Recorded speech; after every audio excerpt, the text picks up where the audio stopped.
नमस्कार फ्रेंड्स, आपका स्वागत है learn pattern and earn YouTube channel पर। और आज का दिन है 5th day of the challenge of patent act and design act.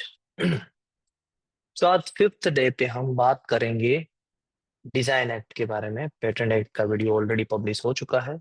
Design act की बात हो रही है सेक्शन नंबर 13 से सेक्शन नंबर 15 के बारे में। सेक्शन नंबर 13 कहता है प्रोसीजर फॉर रिस्टोरेशन। सबसे पहला तो क्वेश्चन ये होता है दिमाग में कि कब रिस्टोरेशन किया जाता है डिजाइन का। तो उसका आंसर कुछ इस तरीके से है कि जब आप पहली बार किसी भी डिजाइन एप्लीकेशन को फाइल करते हैं फर्स्ट टाइम, तो उस डिजाइन एप्लीकेशन का प्रोटेक्शन 10 बरस के लिए आपको ग्रांट होता है फॉर 10 years इनिशियली। और फिर इस इस 10 ईयर के टर्म को और 5 बरस के लिए बढ़ाया जा सकता है। For next 5 year it can be extended. कैसे? कि अगर 10 बरस से पहले फॉर्म नंबर 3 फाइल करके हम इस एक्सटेंशन को बढ़ा दें। तो फॉर्म 3 बेसिकली एक्सटेंशन के लिए यूज होता है, और एक्सटेंशन ऑफ टर्म स्पेसिफिकली। मान लीजिए कि कोई अगर ये डेडलाइन को मिस कर गए, इसका मतलब है कि 10 ईयर से पहले पहले फॉर्म 3 फाइल करना मिस हो गया, तो उस केस में पेटेंट को कहा जाता है, सॉरी, डिजाइन को कहा जाता है लैप्स। ये डिजाइन हो जाती है लैप्स। लैप्स का मीनिंग है कि डिजाइन का 10 बरस का टेन्योर कंप्लीट हो चुका है और फॉर्म नंबर 3 फाइल नहीं किया गया है। तो क्या कोई पर्सन अब भी डिजाइन का टेन्योर बना बढ़ाना चाहे तो क्या बढ़ा सकता है? जी हाँ, जरूर से बढ़ा सकता है। किस तरीके से? उसी के लिए प्रोसेस होती है, प्रोसेस ऑफ रिस्टोरेशन। तो वही सेक्शन 13 कहता है, क्या कहता है? Procedure for restoration. रिस्टोर करने के लिए कि हम फॉर्म नंबर 3 फाइल नहीं कर पाए before 10th year of design, तो अब हमें वापस उसको रीस्टोर करना है। मगर वो कब तक हो सकता है, क्या उसकी प्रोसीजर रहेगी, क्या स्टेप्स रहेंगे, उस सभी के बारे में इंफॉर्मेशन सेक्शन 13 में है। पहला पॉइंट यहां पर लिखा हुआ है, controllers process for reviewing application. अब है ना, यहां पर फॉर्म नंबर 4 फाइल करके, कौन सा फॉर्म है? फॉर्म नंबर 4 फाइल करके हम ये रिक्वेस्ट कर सकते हैं। किसकी रिक्वेस्ट कर सकते हैं? Request for restoration. Request for restoration कौन से होगा? फॉर्म नंबर 4 से। और फॉर्म नंबर 4 कब तक फाइल किया जा सकता है? वो फाइल किया जा सकता है with in 1 year from lapse of pet design. With in 1 year from lapse of design. Design कब लैप्स हुई? जैसे ही उसका 10 बरस का टेन्योर कंप्लीट हुआ तब। अब कब तक रिस्टोर कर सकते हो? तो 11th ईयर तक रिस्टोर किया जा सकता है बाय फाइलिंग फॉर्म नंबर 4। और फिर कंट्रोलर्स प्रोसेस करेंगे और रिव्यू करेंगे एप्लीकेशन को। किस एप्लीकेशन को? फॉर्म नंबर 4 वाली एप्लीकेशन को। फिर आएगा statement of circumstances and evidence. अब आपको ये भी बताना पड़ेगा कि क्यों आप ये डेडलाइन मिस कर गए। वो स्टेटमेंट और उसके एविडेंसेस भी देने पड़ेंगे। एंड लास्ट पॉइंट है पॉसिबल हियरिंग इफ रिक्वायर और रिक्वेस्टेड। हियरिंग भी हो सकती है कि ये जो स्टेटमेंट एंड सर्कमस्टेंसेस जो लिखे हैं उसमें अगर कंट्रोलर को कोई ऑब्जेक्शन हो तो कंट्रोलर हियरिंग के लिए भी बात आगे बढ़ा सकते हैं कि मुझे समझाओ कि ये जो आपने स्टेटमेंट लिखे हैं वेदर इट इज करेक्ट और नॉट। तो ये पहले 3 पॉइंट आए। आगे बढ़ते हैं। सेक्शन नंबर 13 यानी प्रोसीजर फॉर रिस्टोरेशन के साथ एसोसिएटेड रूल है rule number 24 and rule number 25। इसमें सारी प्रोसीजर कही गई। देखते हैं उसके डिटेल स्टेप क्या क्या है। फर्स्ट स्टेप है application in form number 4। The owner must file an application in form number 4 for restoration. Form number 4 है रिक्वेस्ट फॉर रिस्टोरेशन और फॉर्म नंबर 4 की फीस है 1000 रुपीज। फिर प्रिलिमिनरी डिसीजन आएगा by the controller that if the controller thinks the case is not strong, controller को ऐसा लग रहा है कि नहीं, इनको रिस्टोरेशन की रिक्वेस्ट इनकी एक्सेप्ट नहीं करनी चाहिए, they will inform the owner. तो फिर कंट्रोलर अपना डिसीजन ओनर को इन्फॉर्म करेंगे, डिजाइन का ओनर। वो then has 1 month to ask for a hearing. फिर डिजाइन के ओनर के पास 1 महीना है हियरिंग करवाने के लिए।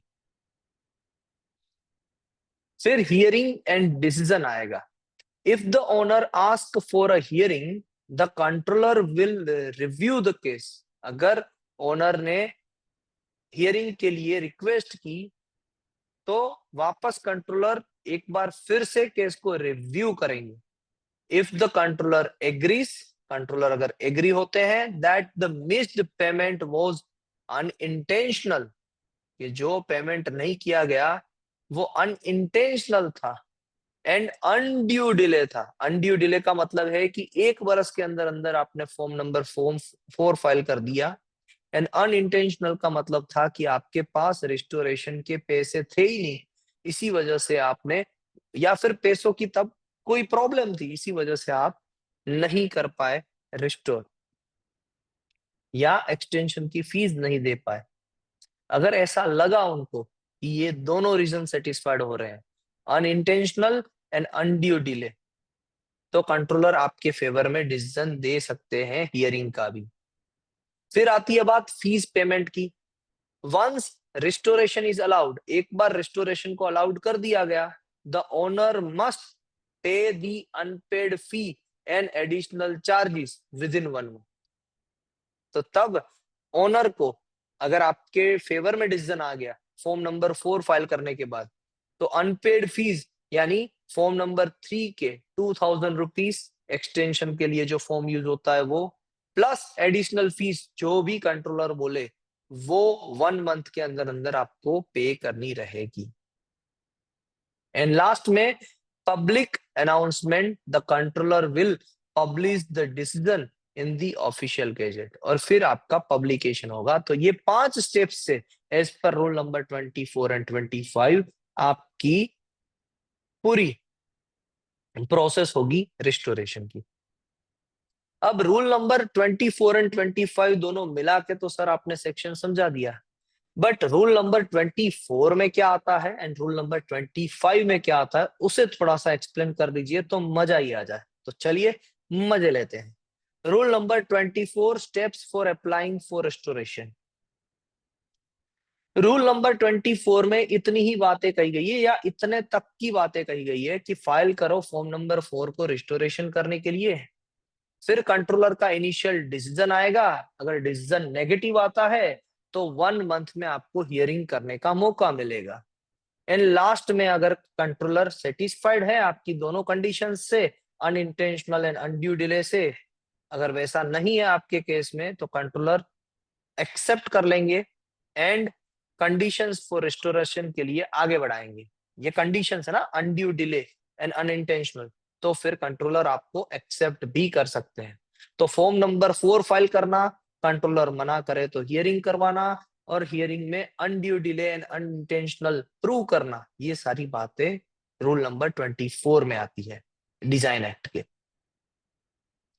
तो रूल नंबर 25 में क्या आता है, payment of fees and final decision.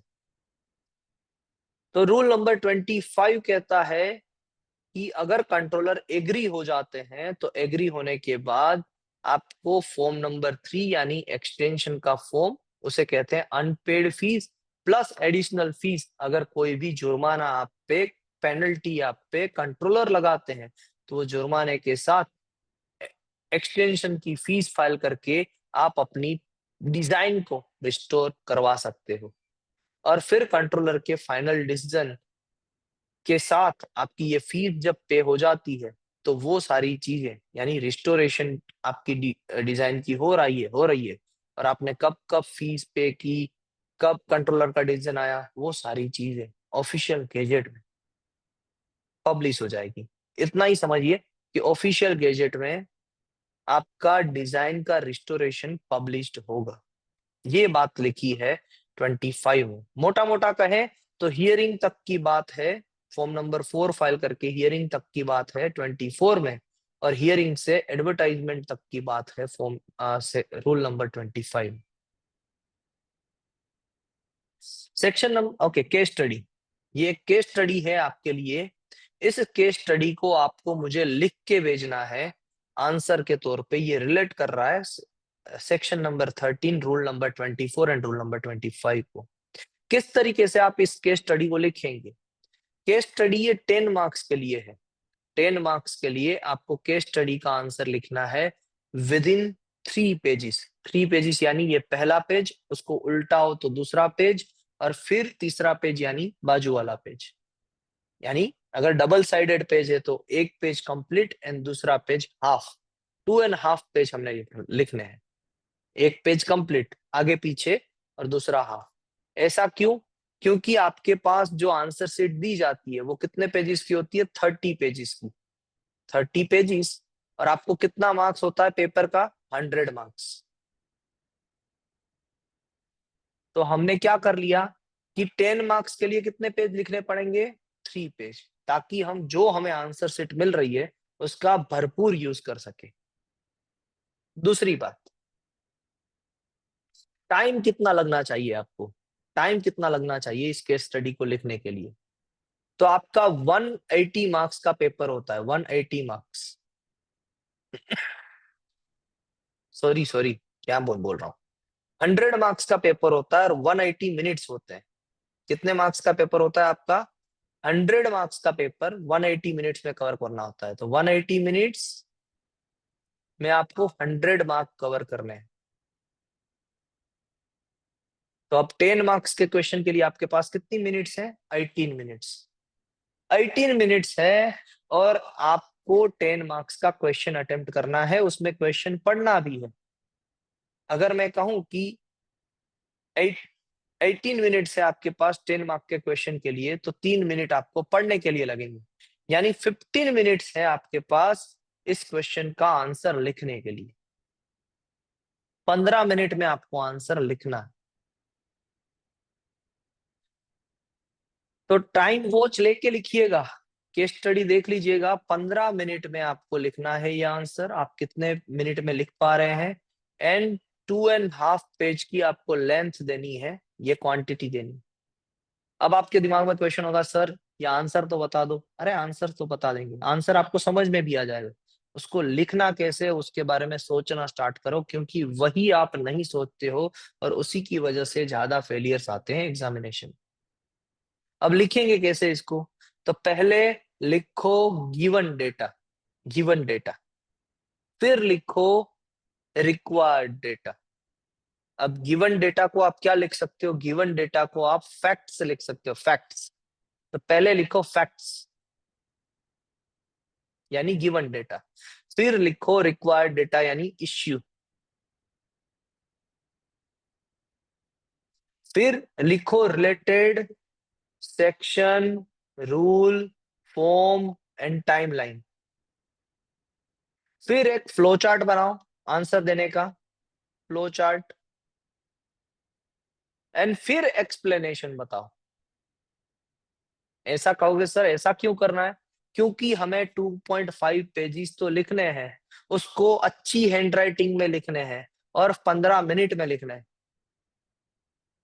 तो अगर आप ये सारी चीजें लिखोगे ना, तो देखिएगा आपकी हैंडराइटिंग इंप्रूव होगी। आपको छोटा छोटा चीज लिखना पड़ेगा और आप बहुत इफेक्टिव लिख पाओगे। तो इस चीजों को ध्यान में रखते हुए आप ये केस स्टडी का आंसर लिख के मुझे भेजिएगा। I will evaluate it and I will reply you कि आपको कहाँ पर इंप्रूवमेंट करने की जरूरत है, या फिर आपका आंसर सही डायरेक्शन में है कि नहीं। So that's it from this case study. ये केस स्टडी आपको लिखनी है। आगे बढ़ते हैं इसी सेक्शन में, सेक्शन नंबर 14 के पास। ओके, पहले क्वेश्चंस ले लेते हैं। फर्स्ट क्वेश्चन, यहां पर केस स्टडी का क्वेश्चन है, सॉरी ये केस स्टडी का क्वेश्चन है। इस क्वेश्चन का आंसर आपको लिखना है। चलिए सेक्शन नंबर 14 पे ही चलते हैं। सेक्शन नंबर 14 है व्हेन डिजाइन रजिस्ट्रेशन, यानी व्हाट इज सेक्शन 14। सेक्शन 14 क्या कहना चाहता है? सेक्शन 14 का सिंपल सा मीनिंग बताऊं आपको। सेक्शन 14 कहना चाहता है no rights during lapse period.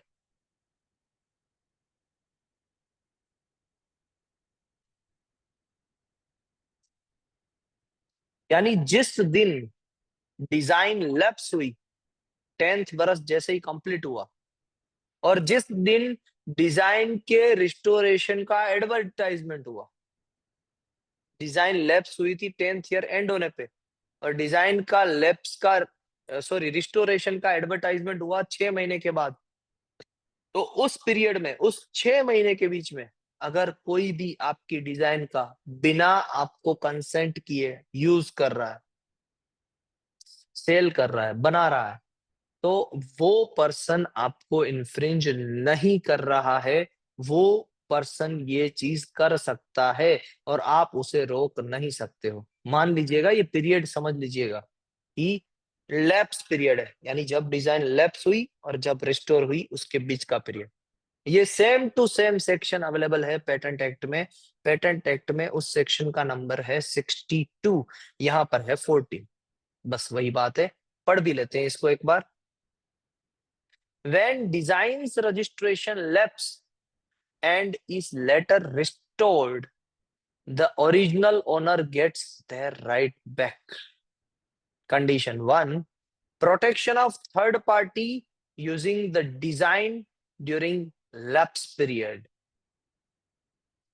And point number 2, no legal action for piracy or infringement during the lapse period. यानी लैप्स पीरियड के अंदर कोई प्रोटेक्शन नहीं रहता आपके डिजाइन का, एंड कोई लीगल एक्शन आप नहीं ले सकते हो ड्यूरिंग द लैप्स पीरियड, क्योंकि वो एनफोर्स ही नहीं थी, डिजाइन तब एनफोर्स ही नहीं थी।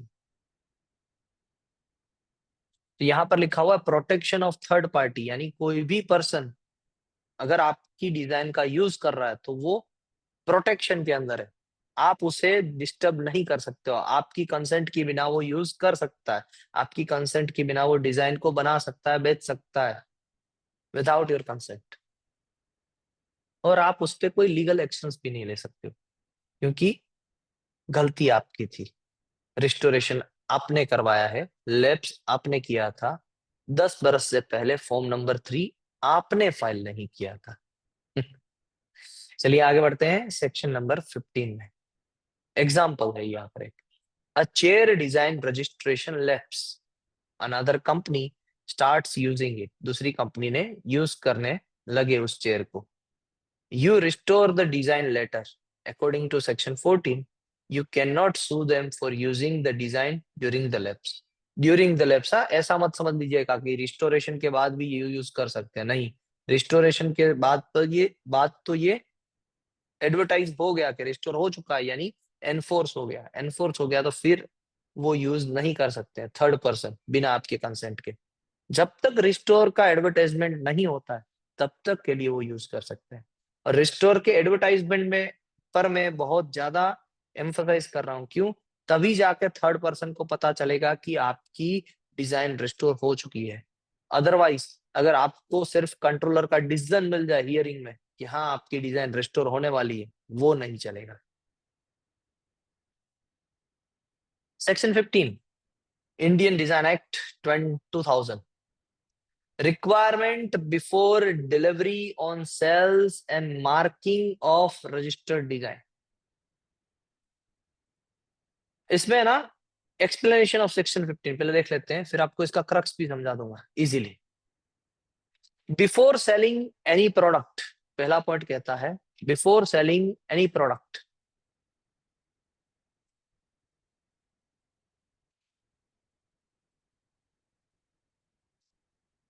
with a registered design, the proprietor must submit exact picture or samples if not already done during registration.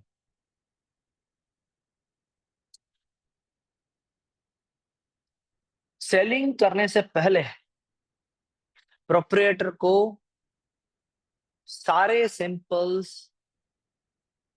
और सारे before selling any product with registered design the proprietor must submit exact pictures यानी सारे views देने होते हैं representation seat में, और नहीं दिए होते हैं तो कंट्रोलर मांग लेते हैं, वही बात लिखी हुई। The product must be mark with a symbol or a number showing that the design is registered. इसमें ना रूल नंबर 26 आता है कि डिजाइन को मार्क करना पड़ेगा। कैसे मार्क करोगे? सारे प्रोडक्ट जिस पे डिजाइन है उस प्रोडक्ट को कैसे मार्क करोगे? या तो रजिस्टर्ड लिख दो, REGI रजिस्टर्ड, या फिर REGD लिख दो, REGD डॉट, या फिर RD लिख दो। ये स्पेसिफिकली लिखा हुआ है रूल नंबर 26 में। कौन सा रूल नंबर 26 में? इसी तरीके से, और साथ में डिजाइन का नंबर, ये लिखने के बाद डिजाइन नंबर और फिर नंबर दे दीजिए यहाँ। वैसे ही सभी में, यहां पर भी डिजाइन नंबर, यहां पर भी डिजाइन नंबर। इस तरीके की मार्किंग आपको अपने प्रोडक्ट पे करनी है। अगर आपने डिजाइन बनाया है उस प्रोडक्ट के लिए तो इस तरीके से मार्किंग करनी है। If the product is not mark, suppose ऐसी मार्किंग आपने नहीं की, ये तीनों में से कोई भी एक तरीके से मार्किंग नहीं की, the owner can not claim damages for infringement unless proof is provided that the steps were taken to mark it on the or the infringer knew about the copyright.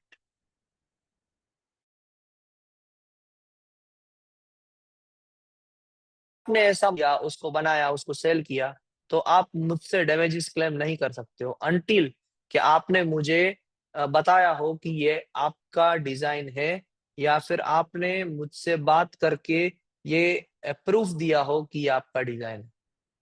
अगर मैं आपको पहचानता ही नहीं हूं और मैंने ये यूज किया और आपने डिजाइन नंबर नहीं लिखा है, तो उस केस में आप कुछ नहीं कर सकते हैं। Marking is must. कुछ नहीं कर सकते इन द सेंस आपकी डिजाइन तो वैलिड रहेगी बट कोई डैमेज इस मुझसे क्लेम नहीं कर पाओगे।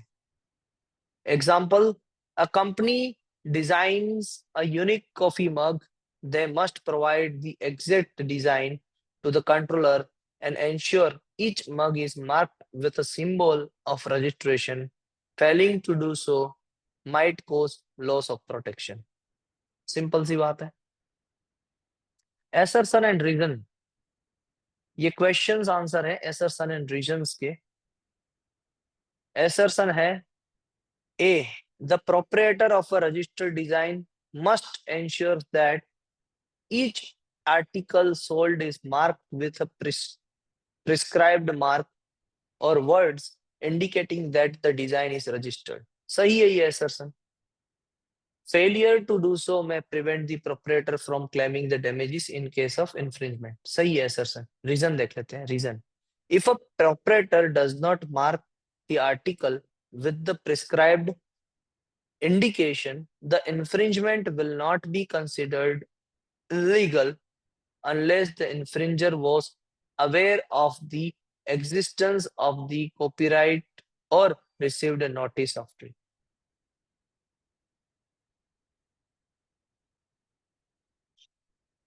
हाँ, तो इन्फ्रिंजमेंट इलीगल नहीं मानी जाएगी जब तक उसे अवेयर ना किया जाए। तो रीजन भी सही है, तो एसरसन के स्टेटमेंट भी सही है, रीजन का स्टेटमेंट भी सही है, और एसरसन एंड रीजन एक दूसरे को कोरिलेट भी कर रहे हैं कि कोई डैमेजेस नहीं मिलेंगे, यानी इन्फ्रिंजमेंट नहीं माना जाएगा। वही बात रीजन भी कह रहा है। So assertion is correct, reason is correct, and reason is a true explanation of assertion is the correct answer.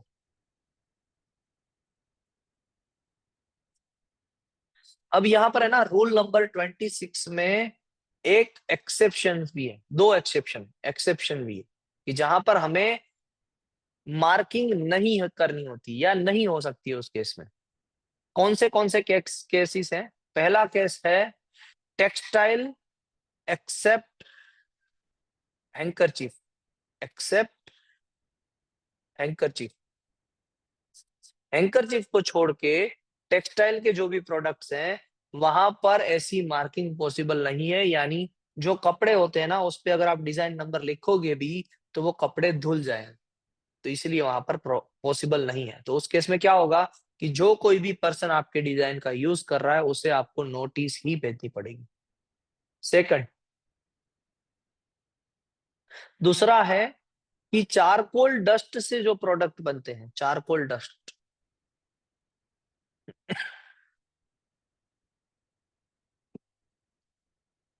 होते हैं ना मिट्टी के खिलौने, वो मिट्टी के खिलौने अगर डिजाइन के अंदर प्रोटेक्टेड हैं तो अगर उस प्रोडक्ट को आप उसमें डिजाइन का नंबर नहीं लिखा जा सकता क्योंकि वो टूट जाते हैं, वो असेंबल किए जाते हैं तो दो तीन चीजों के साथ जॉइंट करके बनाए जाते हैं और वो टूट जाते हैं, फ्रिजाइल होता है।